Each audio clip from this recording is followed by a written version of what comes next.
ایک کہانی ہے جو ہم سب نے کبھی نہ کبھی سنی ہے۔ 1979 میں سوویت یونین کی فوج افغانستان میں داخل ہوتی ہے۔ ایک مسلمان ملک پر ایک کافر سپر پاور کا قبضہ۔ برفیلی چٹانوں کے درمیان ایک چھوٹا سا ملک اپنی آزادی کے لیے کھڑا ہو جاتا ہے، اور پھر دنیا کی سب سے بڑی طاقت امریکہ میدان میں اترتی ہے۔ افغان مجاہدین کو ہتھیار اور پیسے دیے جاتے ہیں تاکہ یہ بہادروں کی فوج اپنے وطن کو آزاد کرا سکے۔ یہ کہانی ہم نے ہالی ووڈ کی فلموں میں بھی دیکھی ہے، کتابوں میں پڑھی ہے، اور نیوز چینلز پر بھی یہی بتایا گیا۔ لیکن اگر میں یہ آپ سے کہوں کہ یہ کہانی جھوٹی نہیں مگر پوری بھی نہیں۔ ایک تاریخ یاد رکھیے، 3 جولائی 1979۔ اس دن امریکی صدر جیمی کارٹر نے اپنی میز پر ایک خفیہ دستاویز رکھا اور اس پر دستخط کر دیے۔ اس دستخط نے CIA کو اجازت دے دی کہ افغان مجاہدین کی خفیہ مدد شروع کرے، یعنی پیسہ، ساز و سامان اور پروپیگنڈا۔ اب دوسری تاریخ دیکھیے، سوویت یونین نے افغانستان پر حملہ کب؟ 24 دسمبر 1979۔ ذرا گنتی کیجیے، امریکہ نے خفیہ مدد شروع کی سوویت حملے سے پورے 6 مہینے پہلے، اور جب یہ راز دنیا کے سامنے آتا ہے تو خود اس پلان کے معمار کارٹر کے نیشنل سیکیورٹی ایڈوائزر زبیگنیو برزینسکی 1998 میں ایک فرینچ میگزین کو دیے گئے انٹرویو میں خود تسلیم کرتے ہیں کہ انہوں نے جان بوجھ کر اس بات کا امکان بڑھایا کہ سوویت یونین کی فوج افغانستان میں فوجی مداخلت، یعنی جو کہانی آپ نے سنی تھی کہ امریکہ نے صرف ریئیکٹ کیا، وہ ادھوری ہے۔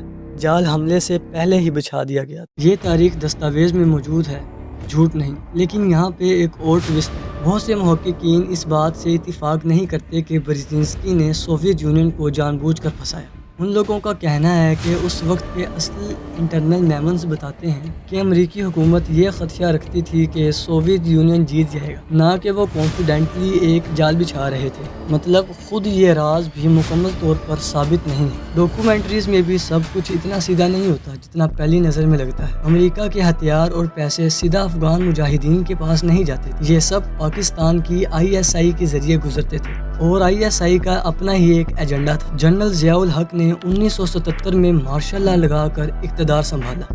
مسٹر بھٹو کی حکومت ختم ہو چکی ہے، سارے ملک میں مارشل لا نافذ کر دیا گیا ہے۔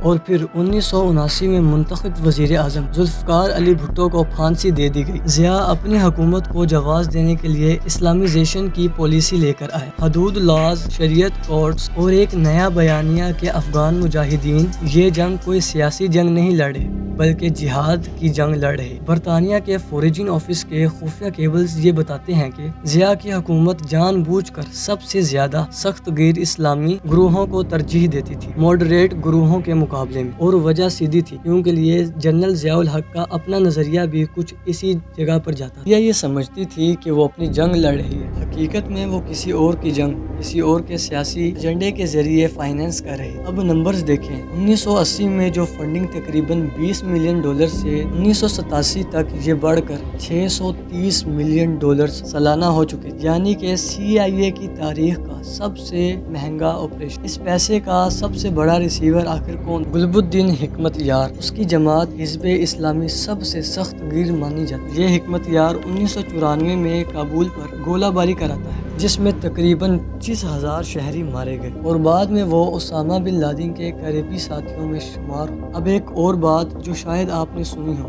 کہ CIA نے اسامہ بن لادن کو خود کھڑا کیا، لیکن یہ بالکل بھی سچ نہیں۔ اب جنگ سے پہلے اس علاقے میں افیم کی پیداوار تقریباً 100 ٹن سالانہ تھی، جو کہ 1990 تک بڑھ کر 2000 ٹن سالانہ ہو۔ کراچی سے ہتھیار لے کے جانے والے ٹرکس واپسی میں ہیروئن لے کر آتے، اور ISI کے کاغذات انہیں تلاشی سے محفوظ رکھتے۔ اس کا خود سب سے بڑا اثر پاکستان کے اندر پڑا۔ 1980s کے آخر تک ملک کا ہیروئن سے ہونے والا ریونیو اربوں ڈالرز تک پہنچ چکا تھا، اور لاکھوں پاکستانی اس لت کا شکار ہو چکے تھے۔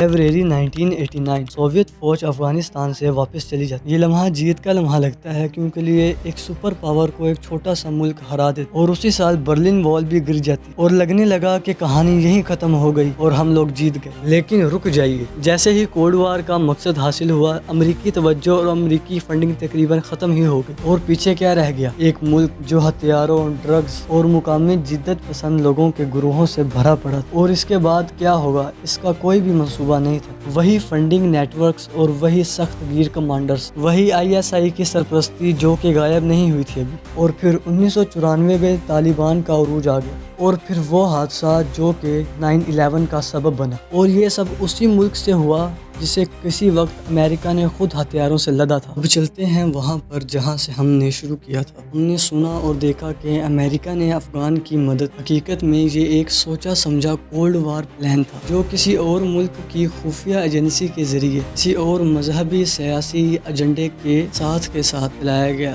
جس نے جان بوجھ کر سب سے زیادہ انتہا پسند گروہوں کو طاقت دی، جس نے ایک ایسی ہیروئن اکانومی کو جنم دیا جس نے ایک پوری نسل تباہ کر دی، اور جیسے ہی انہیں اپنا مقصد ملا، ان لوگوں کو جن کو ان نے تباہ کر دیا تھا ان کے حال و کرم پر چھوڑ دیا۔ یہ بل 40 سال تک افغانستانیوں نے، پھر پاکستانیوں نے، اور اس کے بعد امریکیوں نے بھی ادا کیا۔ ایک اور آخری بات، جنرل ضیاء الحق جو اس پوری کہانی کے مرکز میں تھا، 18 اگست 1988 کو ایک C-130 طیارے کے حادثے میں مارا گیا۔ ایک امریکی سفیر بھی اس طیارے میں تھا۔ اس حادثے کی اصل وجہ آج تک کبھی بھی ثابت نہیں ہو سکی۔ کچھ سوالوں کے جواب جان بوجھ کر بھی نہیں دیے جاتے۔